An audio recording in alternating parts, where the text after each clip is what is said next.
नमस्कार, स्वागत है आप सभी का एजुकेशन इंडिया पर। और अभी हम बात करने वाले हैं इस महामारी को लेकर कुछ बड़ी अपडेट के बारे में। आपको बताने वाले हैं कई सारी फ्लाइट्स को रद्द किया गया है इसके बारे में, साथ ही बताने वाले हैं रात्रिकालीन कर्फ्यू के बारे में और वैक्सीन के बारे में भी हम बात करेंगे। इसलिए आप इस वीडियो को ध्यान से पूरा देखिएगा। लेकिन उससे पहले अगर अभी तक आपने एजुकेशन इंडिया को सब्सक्राइब नहीं करके रखा है तो कर लीजिएगा और बेल आइकन को भी दबा दीजिएगा ताकि आपको आगे भी ऐसे वीडियोस देखने को मिल सके। और साथ ही अगर ये वीडियो पसंद आए तो इसे लाइक और शेयर भी करिएगा।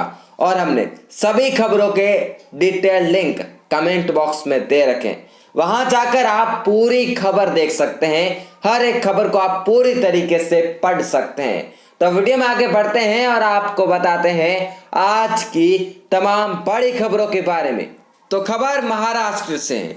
महाराष्ट्र में 22 दिसंबर से 5 जनवरी तक रात्रिकालीन कर्फ्यू की घोषणा कर दी गई है। आपको बता दें यूरोप से आने वाले सभी व्यक्तियों को क्वारंटाइन में जाना होगा। यह भी सरकार ने बड़ा फैसला लिया है। तो आपको बता दें महाराष्ट्र सरकार ने सोमवार को यानी कि आज राज्य के नगर निगम क्षेत्रों में 22 दिसंबर से 5 जनवरी तक रात के कर्फ्यू लगाने की घोषणा की है। यह प्रतिबंध मुंबई में 11 बजे से सुबह 6 बजे तक और राज्य के अन्य सभी प्रमुख शहरों में लगाए जाएंगे।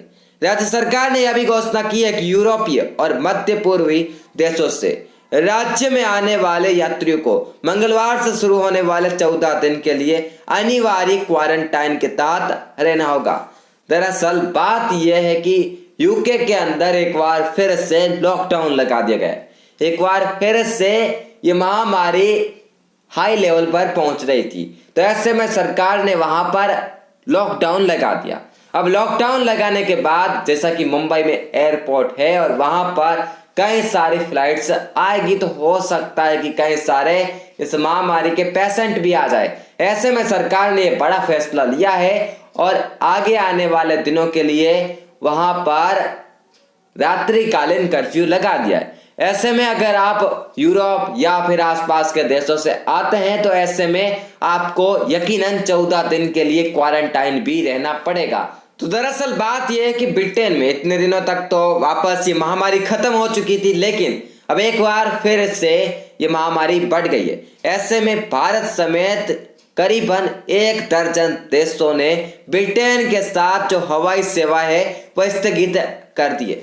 कुछ दिनों के लिए उस पर प्रतिबंध लगा दिया है, थोड़े दिनों के लिए, जब तक कि वहां पर वापस स्थिति सामान्य न हो जाए। जैसा कि हम बात करें इस साल की, तो इस साल के आरंभ में जब ये महामारी आई थी तब शुरुआत में फ्लाइट्स को बंद नहीं किया गया था और वहां के यात्रियों को लगातार लाया जा रहा था, तभी महामारी हमारे देश तक पहुंची। लेकिन अब सरकार संभल चुकी है। जैसे ही वहां पर इस महामारी की पीक हाई हुई, वैसे ही सरकार ने फ्लाइट्स को रद्द कर दिया, यानी कि कुछ दिनों के लिए स्थगित कर दिया। वैसे थोड़े दिनों में वापस शुरू हो जाएगी। तो इस प्रकार से आज की एक बड़ी खबर थी। आपको पता चल गया होगा कि किस प्रकार से इस महामारी ने संसार के अंदर भय और आतंक मचा रखा है। और ऐसे अगर लगातार चलता रहा तो हो सकता है कि वैक्सीन की जरूरत हमें ज्यादा पड़े। जैसा कि सरकार ने भी कहा है कि कुछ ही दिनों के अंदर या अगले कुछ महीनों के अंदर आपको वैक्सीन उपलब्ध करवा दी जाएगी। अब इंतजार है कब तक वैक्सीन आएगी और क्या ये 100% सक्सेसफुल होगी और इंसानी शरीर को क्या इस महामारी से बचा पाएगी। ये सारी बातें तो वैक्सीन आने के बाद ही पता चल पाएगी। लेकिन जो आज की बड़ी खबर थी उसके अनुसार वैक्सीन अगले महीने तक आ सकती है। तो इस प्रकार से आज की कुछ बड़ी खबरें थी इस महामारी को लेकर। यह महामारी एक बार फिर से कई देशों में उभरने लगी है। तो कैसा लगा आपको वीडियो? अगर इंफॉर्मेटिव लगा हो तो वीडियो को लाइक करिएगा, शेयर करिएगा। साथ ही अगर आप आगे भी ऐसी ही खबरें और ऐसे वीडियोस देखना चाहते हैं तो चैनल को कर दीजिएगा सब्सक्राइब और दबा दीजिएगा बेल आइकन को भी। फिर मिलते हैं आपसे अगले वीडियो में और एक और बड़ी खबर के साथ। तब तक के लिए धन्यवाद।